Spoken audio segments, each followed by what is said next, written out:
മക്കളുടെ ഏറ്റവും വലിയ കഴിവ് തെറ്റുകൂടാതെ ഖുർആൻ ഓതാൻ അറിയുന്ന കഴിവാണ്.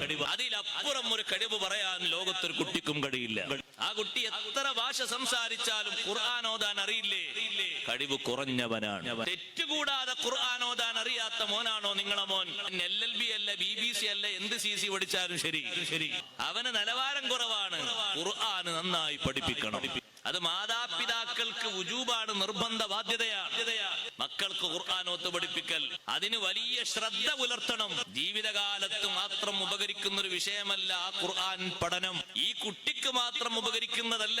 മാതാപിതാക്കൾ മക്കൾക്ക് ഖുർആൻ പഠിപ്പിക്കുന്നത് കൊണ്ട് അല്ലാഹു തആല അവർക്ക് ബഹുമാനം നൽകുന്നത് പാരത്രിക ലോകത്ത് അംബിയാഇന്റെ മുന്നിൽ, ഔലിയാഇന്റെ മുന്നിൽ, ശുഹദാക്കളെ മുന്നിൽ, കോടാനക്കോടി ജനങ്ങളെ മുന്നിൽ സ്വർഗത്തിലെ കിരീടം ധരിപ്പിച്ച് മാതാപിതാക്കളെ ബഹുമാനിക്കുമെന്ന് സയ്യിദുനാ റസൂലുള്ളാഹി സ്വല്ലല്ലാഹു അലൈഹി വസല്ലം തങ്ങൾ പഠിപ്പിച്ച ഹദീസാണ്. ഏറ്റവും വലിയ ബഹുമാനം ബാപ്പക്കും ഉമ്മക്കും കിട്ടുന്നത് ആ ദിനത്തിലാണ്.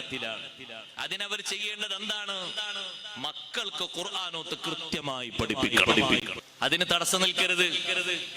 അതൊക്കെ അത്ര മതിന്ന് ചിന്തിക്കരുത്. ഇതൊക്കെ കുട്ടി അങ്ങ് പഠിച്ചോളും എന്ന് അശ്രദ്ധ മൂലം അങ്ങനെ ഒരു പാമ്പർച്ചിലൂടെ പോകും ചെയ്യരുത്.